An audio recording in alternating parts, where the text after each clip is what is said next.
마지막으로 이제 최호경 원장님, 최호경 변호사님의 발표가 있도록 하겠습니다. 네. 저한테 2013년 여름은 굉장히 뜨거웠습니다.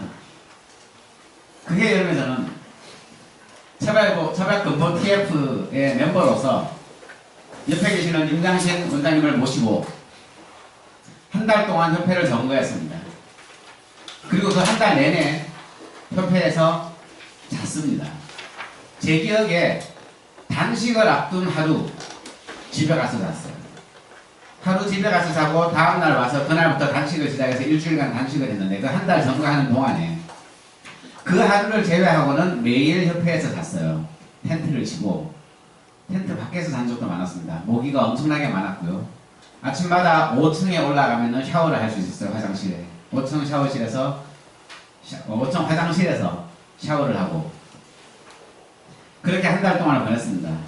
뭐 어떤 분들에게는 그것이 굉장히 반대할 만한 이걸 지금 반대하지 않으면 한의사가 망할 것 같아가지고 근조화환을 보낼 만큼 중대한 사안이기도 했지만 또 많은 다른 한의사분들은 별로 관심이 없었기도 했겠지만 저 개인적으로는 굉장히 중요한 사안이었습니다. 그게 너무나 크고 중요한 일이었고 그거를 설득하는 과정에서 수많은 회원들을 만났고 수많은 지부장님들을 만났고 정부, 복지부를 찾아갔고 뭐 1인 시위를 하고 단식도 하고 그 과정에서 처박근보가 반드시 되어야 된다고 생각했는데 그것이 좌절당하는 현실을 보면서 너무너무 분노하고 너무너무 울분에 차서 법학전문대학원 입학시험을 치러봤습니다. 그해 여름에 그 시험을 치고 제가 단식을 했던 것 같아요. 기억에 정확하지 않습니다. 단식하고 시험을 쳤는지 시험 치고 단식했는지 아마 시험을 치고 나서 곧바로 단식에 들어갔던 것 같습니다. 그래서 지금 이 처박근보를 이야기하면서도 저는 개인적으로 저한테는 이게 그런 그 개인의 경험과 감정이 좀 섞여가지고 정말로 반드시 돼야 되는 그런 일로 생각을 하고 있습니다.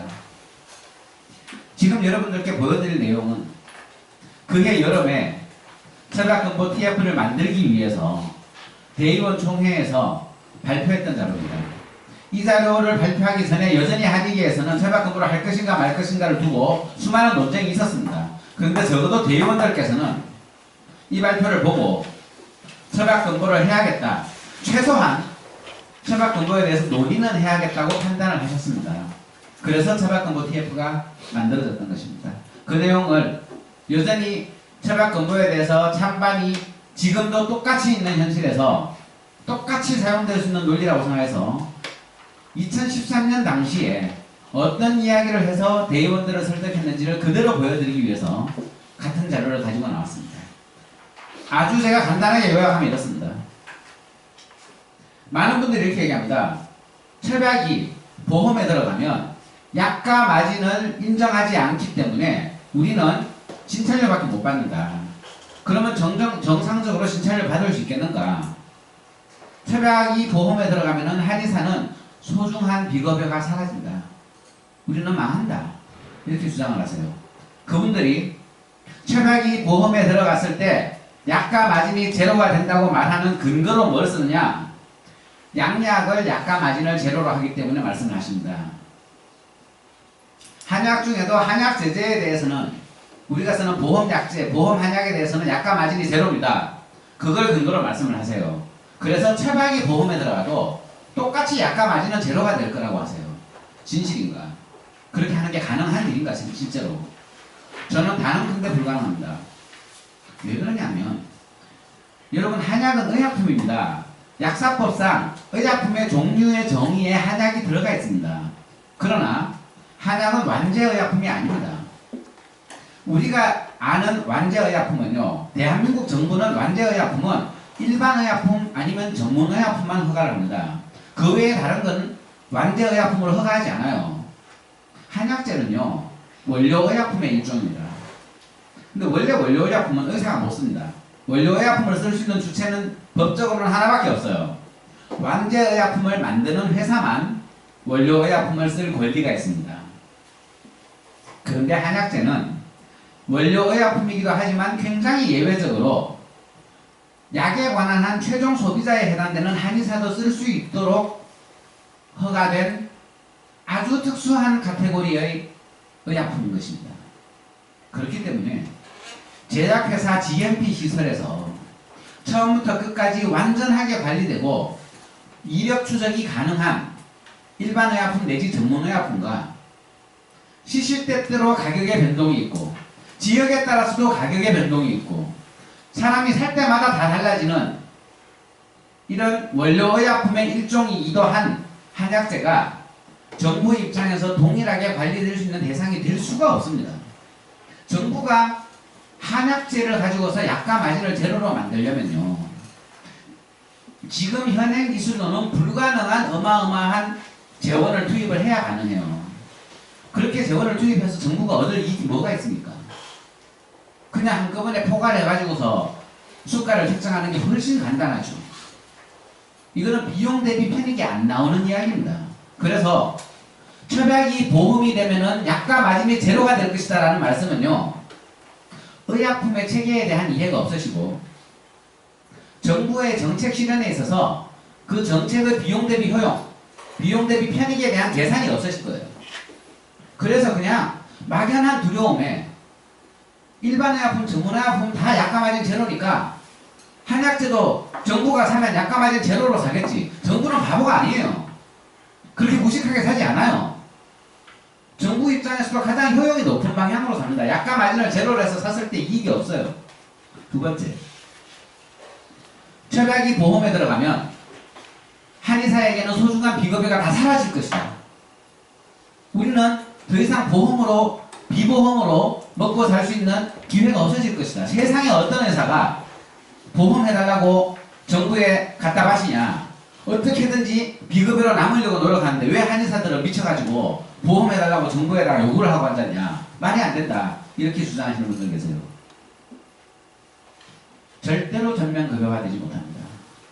한의사들 몇 명이 할복해도 전면급여화 못해줍니다. 정부가 그만한 돈을 이런 데다 쓸 수가 없어요. 한약 중에는 질병이 아닌데도 불구하고 건강을 유지하기 위해서 쓰는 약, 건강을 증진하기 위해서 쓰는 한약이 있고요, 미용 목적으로 쓰는 한약이 있고요, 고가의 한약이 있습니다. 사양, 녹용 다 정부가 보험해주지 못해요. 그렇게 처약을 보험하기 위해서 정부가 돈을 쓰면 정말로 필수적인 다른 영역에 쓰는 돈이 전용이 되지 않습니까? 그걸 정부가 그렇게 할 수가 없습니다. 그래서 아무리 우리가 처방을 보험을 하려고 노력하더라도 반드시 비급의 영역은 남습니다. 말씀드렸던 고가약, 건강증진, 미용 이런 영역은 아마 제가 살아있는 동안에는 보험이 안 될 겁니다. 세 번째로, 처방이 보험이 되면 필연적으로 의약분업이 될 것이라고 주장하시는 분이 있습니다. 의약분업 됩니다. 되어야 합니다. 그러나 첩약은 의약분업이 안 됩니다. 첩약을 의약분업을 하려면 기술적으로 너무나 많은 에너지가 들어요. 의약분업을 하려면 적어도 내가 이 자리에서 처방한 약이 실제 내 의지와 동일한 방식으로 환자에게 공급 가능해야 되지 않습니까? 완제 의약품은 가능합니다. 일반 의약품, 전문 의약품은 제조 단계에서 품질이 균일하지 않습니까? 그렇기 때문에 의약분업을 해도 이 동등성을 확보하는데 아무 무리가 없어요. 그런데 첩약은 동등성을 확보하기가 어렵습니다. 그 다음에 이걸 의약분업을 하려면 엄청난 비용이 듭니다. 여러분 상상해보세요. 대한민국의 10,000개 한의원에서 처방전만 날렸어요. 그 처방전을 들고 아무 약국에나 가면 그 약을 다려 먹을 수 있어야 돼요. 그럼 어째야 됩니까? 대한민국의 한조씨 약사들이 자기 약국에다가 탕전실을 다 차려야 돼요. 약사들은 원예탕전도 안 돼요. 원예탕전은 의료기관 부속시설이거든요. 자, 지역마다 거점 약국이 있어가지고 그 약국에서만 약을 다 다린다고 칩시다. 그러면은 환자들이 어떻게 해야 돼요? 그냥 문전 약국을 가가지고 약을 다리는 게 아니라 그 먼 데까지 다 가야 되지 않습니까? 지금 대한민국의 한의원과 한의사의 숫자, 한조씨 약사와 한약사의 숫자, 그리고 그 한조씨 약사와 한약사들이 일반적으로 그 먹고 사는 방식을 한번 상상을 해보십시오. 정말로 탕약을 의약분업을 하기 위해서 얼마나 많은 사회적 비용을 소모를 해야 되는지, 그렇게 해서 얻는 이익은 뭐예요? 그런 정책을 썼으면 그만큼의 비용을 썼으면 정부가 얻는 이익이 있어야 되잖아요. 양방의약품을 통해서는 얻고자 하는 이익이 있었어요. 의약품 오남용의 방지와 상호간 규제, 그리고 전 세계적인 트렌드를 따라간다는 게 있었어요. 근데 최백에 있어서는 그게 없어요. 제가 이렇게 말하는 게 저 혼자만의 망상으로 느껴지신다면 제가 강력한 증거를 보여드리겠습니다. 중국은 철학이 완전 보험이 되는 나라예요. 중국은 철학을 국가가 다 사줍니다. 그러나 중국도 모든 철학이 보험이 되지는 않습니다. 아까 말씀드렸던 것처럼 고가약, 적응성이 불분명한 약, 건강증진약들, 이런 약들은 보험에서 다 빠져 있습니다. 그러고도 중국 정부는 자기들은 철학은 완전 보험이라고 주장해요. 완전 보험이라고 얘기하지만 완전 보험이 아니라고요. 정부가 다 사줄 이유가 없으니까. 중국은 완전 의약분업 국가입니다. 중국은요, 예를 들면 중의문진부가 있어요. 중의병원이 있어요. 그러면 그런 데 가가지고 처방을 받아도 약국 가서 약을 받습니다. 의약분업 국가예요. 그런데 처방은 의약분업이 안 됩니다. 처방은 여러분들 중국 병원 큰 데 가시면요, 1층 같은 데서 아주 대대적으로 약을 조제하고 있어요. 향약들을. 중국은 약가 마진을 제로로 하는 나라입니다. 그래서 중국의 의사들을 보시면 진찰료를 받기 때문에 환자 한 명을 놓고 6일 동안 매일 진찰을 합니다. 진찰료를 보험으로 받기 위해서. 약을 처방하는 걸로는 돈을 못 벌어요. 그래서 약 처방은 되게 성의 없게 해요. 그러니까 중국 병원들 이야기입니다. 그런데 중국도 처방은 약가 마진 제로 정책을 쓰지 않습니다. 제가 지금 망상으로 얘기하는 게 아니라는 뜻입니다. 이미 처방 보험을 하고 있는 나라를 보면 그런 나라는 처방에 관해서는 약가 마진 제로 정책을 쓰지도 않고 완전 의약분업을 하지도 않고 전면급여를 하지도 않는다는 겁니다. 그러면 지금 우리가 하고 있는 우려가 도대체 뭔가요? 그냥 우리끼리만 뺏길까봐 걱정하는 거잖아요. 실제로는 그게 정부도 그렇게 해줄 마음이 없고 심지어 한주어식 약사들도 처방 의약분업 하기를 원치 않아요. 자기들 그렇게 탕전을 만들어 놓고 한의원 처방 받고 싶지 않아요. 몇 개 오겠어요 처방. 근데 그게 들어가는 시설은 얼마나 많이 들어갑니까? 그런데 우리는 일어나지 않을 일을 걱정하면서 정말 좋은 기회를 걷어차려고 한단 말이죠. 해법은 뭐냐? 저는 아주 간단하게 말합니다. 형식적으로는 반드시 약사가, 한주식 약사와 한약사가 처방의료보험에 참여해야 된다고 생각합니다. 왜냐하면 처방의료보험이 실제로 시작이 되고요. 이거를 유지하고 확대하는 게 굉장히 중요합니다. 근데 유지 확대를 하려면 굉장한 수준의 정책적 어떤 근거가 있어야 돼요. 그게 국민들의 건강을 향상시킨다는 증거가 필요해요. 처방의료보험으로 증거 만들기 쉽지 않습니다. 그런데 한주식 약사가 들어오고 한약사가 들어오면, 한약사가 만약에 입건으로 들어오면요, 한약사는 건정심 회의에 처음으로 참여하게 됩니다. 지금 아직까지는 한약사들은 건정심 회의 안 들어와 있어요. 맞죠? 네. 예. 이 처방의보가 시행이 되면은 한약사들이 처음으로 들어오게 돼요. 아까 의사표가 4개라고 그랬죠. 적어도 처방의보에 관한 우리 표도 3개는 되는 거예요. 그러면 다소 증거가 부족해도 국민들의 만족도가 높다든지 여러가지 다른 다소 불분명한 증거들을 활용해서도 처방근보를 유지할 수 있고 경우에 따라서는 근보 재정을 더 할애할 수도 있는 거죠. 그래서 저는 형식적인 측면에서는 한조식 약사 들어오는 거, 한약사 들어오는 거 아주 두 팔 벌려 환영해야 된다고 생각합니다. 그 사람들을 배제할 하등의 이유가 없습니다. 실질적으로는 어떠냐? 처방근보를 한조식 약사가 참여한다 하더라도 임의분업 상태이기 때문에 약국보험, 과거에 우리나라가 12년간 약국보험을 한 적이 있습니다. 88년에 약국보험이 들어와가지고 2000년 의약분업을 하면서 없어졌어요. 약국보험의 예를 아무래도 준용할 수밖에 없거든요. 약국보험을 안 하게 되면 임의분업의 형태로 해서 한의사가 처방 주면은 너네가 다르라 하는 수준인데 그거는 딜이 안 될 거라고 봐요. 그렇게 나오면 당연히 완전의약분을 하자고 주장하겠죠. 지들이 완전의약분을 받을 의지도 없고 능력도 없고 마음도 없으면서. 그러나 말은 그렇게 하겠죠. 전략상. 그래서 아마도 약국보험의 형태로 갈 거라고 생각되는데 그러면 어떻게 되느냐? 그 당시에 약국보험을 비교하면 본부금도 차이가 많고요. 본인부담금 2배씩 됐습니다. 이게 약사한테 가가지고 매약을 하면 본인부담금을 더 내요, 환자가. 그리고 보험 금액도 더 낮고요. 그러니까 총액 기준으로 했을 때 의사한테 가는 거보다 약사한테 가는 것이 훨씬 더 금액이 낮았어요. 우리도 처박건보도 마찬가지가 되겠죠. 그러니까 약국 보험의 형태를 처박건보에 가지고 와가지고서 협상을 한다고 치면 그것밖에 준용할 수 있는 게 없으니까 그걸 가지고서 협상을 한다고 치면 제가 보기에는 실질적 배제가 충분히 가능하다고 봅니다. 우리나라 국민들이 처박을 짓기 위해서 약국에 갈 가능성 거의 없습니다. 지금 약사들이 전체 처박에서 전체 한약 사용량에서 차지하는 비율이 5% 미만입니다. 한의사보다 훨씬 약값 싸게 받아요. 그런데 5% 미만이에요, 점유율이. 우리 국민들이 1층에 있는 약국 편한 데 찾고 싼 거 좋아하면요, 우리나라 한약들 대부분이 약국에서 소비가 됐어야 돼요. 왜냐, 지금도 쓸 수 있으니까, 약사들은. 한 도시 약사가 25,000명입니다. 그런데 5%밖에 못한단 말이죠. 한의사보다 싼데도. 만약에 처박건보가 돼요. 그럼 어떻게 되느냐?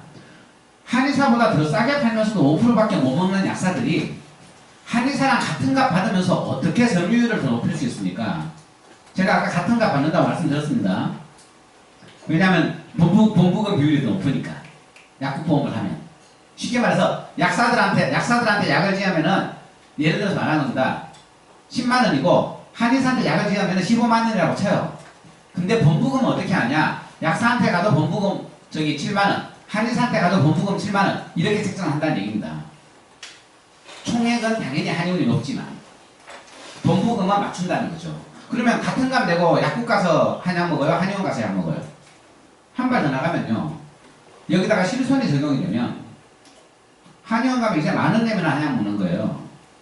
약국보다 훨씬 싸요. 제가 보기에는요, 한조씨 약사, 한약사가 처박건보에 들어와도 지금 가격 차이가 대체로 평균적으로 한의원이 15만 원이라면 약국은 10만 원 정도일 겁니다. 7만 원 하는 데도 많을 거예요. 이렇게 5만 원씩 7만 원씩 가격 차이가 나도 5% 먹는 애들이 가격 차이가 안 나거나 심지어 한의원의 가격이 더 싼데 어떻게 점유율을 더 높일 수 있습니까? 제가 보기엔 경쟁이 안 된다고 봅니다. 그래서 저는 해법은 뭐냐?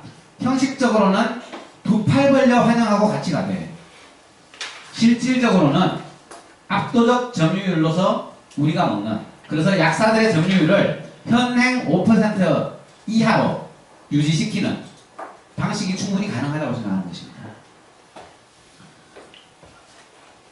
당시에 발표했던 내용이 너무 길어서 제가 이렇게 서두로 이야기를 하고 이걸 읽어야지라고 생각을 하고 시계를 보니 그러면 좀 테러 당할 것 같습니다. 예, 그래서 자세한 내용은 질의응답 과정에서 충분히 나올 거라고 기대하고 풍부한 질문을 기다리면서 제가 실제로 발표드린 내용은 나눠드린 자료로 대체하도록 하겠습니다. 감사합니다.